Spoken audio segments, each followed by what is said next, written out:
L'année 1936. Tokyo vibrait d'une énergie nerveuse. La ville était un creuset de modernité et de tradition. Des temples ancestraux se dressaient à l'ombre de gratte-ciel imposants. Les notes de jazz s'échappaient des cafés, se mêlant aux mélodies envoûtantes des geishas. C'était une époque de bouleversement et d'incertitude. Le monde entier avait les yeux rivés sur le Japon, puissance émergente, s'affirmant sur la scène internationale. Mais sous le vernis du progrès, un courant d'inquiétude traversait la ville. Les néons de Ginza se reflétaient dans les eaux sombres de la Sumida. C'était une ville de contrastes saisissants. L'opulence côtoyait la misère, des geishas drapés de soie croisaient des ouvriers en uniformes usés. C'était une époque d'émancipation et de répression.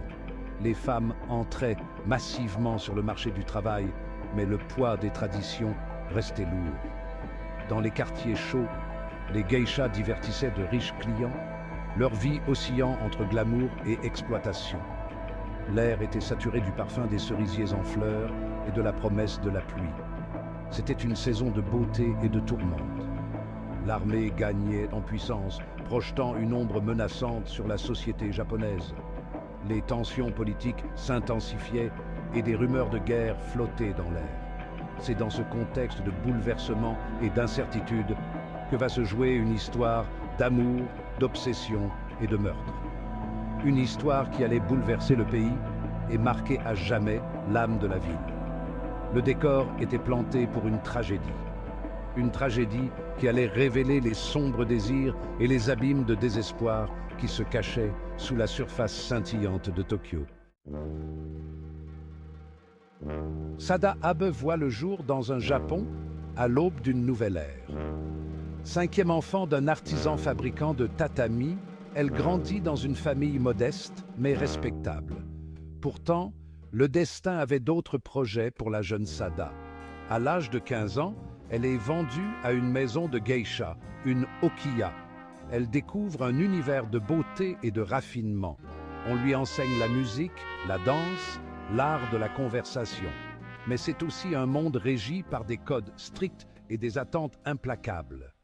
Sada, dotée d'un tempérament rebelle, se sent à l'étroit dans ce carcan. Elle aspire à la liberté, à la passion. Elle recherche l'amour et l'affection auprès de nombreux hommes. Mais ces relations sont éphémères et la laissent vide et insatisfaite. La beauté et le charme de Sada cachent un puits profond de désir. Elle aspire à un amour absolu, un amour qui la consumerait et la ferait se sentir vraiment vivante. Son chemin l'amène loin de la maison de geishas. Elle devient serveuse, puis hôtesse de bar. Elle enchaîne les conquêtes, cherchant un réconfort illusoire dans les bras des hommes. Mais aucun ne parvient à combler le vide qui la ronge. Sada est une femme enflammée, à la recherche d'une flamme qui l'embraserait à son tour. Elle ignore que sa quête la conduit sur une pente dangereuse, un chemin qui la mènera au sang et aux larmes. Leurs destins s'entrecroisent au printemps 1936. Kichizo Ishida, homme marié, est propriétaire d'un petit restaurant à Tokyo. On le dit charmant et séduisant. Sa réputation de Don Juan n'est plus à faire. Leur rencontre est le fruit du hasard, un simple croisement dans les rues animées de Tokyo. Mais pour Sada, c'est une évidence, un signe du destin. Kichizo est immédiatement subjuguée par la beauté et l'esprit de Sada. Elle ne ressemble à aucune autre femme qu'il a pu connaître. Audacieuse, passionnée, elle n'a pas peur d'exprimer ses désirs. Il est captivé. Leur liaison débute doucement, par des rendez-vous volés dans des salons de thé bondés et des bars tamisés. Mais leur lien se resserre à chaque rencontre. Ils trouvent refuge, l'un dans les bras de l'autre, un refuge contre la solitude de leur vie. Pour Sada, Kichizo est bien plus qu'une simple aventure. Il incarne ses désirs les plus profonds. Il est celui qui, enfin, semble pouvoir apaiser le feu qui la consume de l'intérieur. Leur amour est dévorant, un tourbillon de passion et d'obsession. Ils échangent des lettres d'amour enflammées où se mêlent désir et nostalgie. Ils se promettent un avenir commun, un avenir où leur amour triomphera de tout. Mais leur bonheur est bâti sur un lit de mensonges et de faux semblants. Leur liaison est un secret dangereux qui menace de détruire leurs deux vies. Et à mesure que leur passion grandit, le danger se rapproche. Les enjeux sont de plus en plus importants et ni Sada ni Kichizo ne peuvent échapper aux conséquences de leurs actes. Leur histoire d'amour, autrefois source de joie, devient une prison, une cage dorée dont il semble impossible de s'échapper. Chapitre 4. L'abysse de la passion. Un amour absolu. Leur amour est une relation tumultueuse, oscillant entre passion dévorante et jalousie maladive. Dévorée par sa passion pour Kichizo, Sada exige de lui une dévotion totale. Elle le veut pour elle seule, libérée des chaînes du mariage et de ses responsabilités. Son amour, autrefois enivrant, devient possessif, suffocant. Kichizo, d'abord captivé par l'intensité de Sada, se sent de plus en plus dépassé par ses exigences. Il est tiraillé entre son désir pour elle et ses obligations envers sa famille. Il tente de s'échapper de son emprise, mais elle le retient prisonnier, enchaîné par les liens de son amour. Leurs disputes se multiplient, leurs étreintes se font plus désespérées. Ils sont pris au piège d'une spirale obsessionnelle, nourrissant mutuellement leurs insécurités.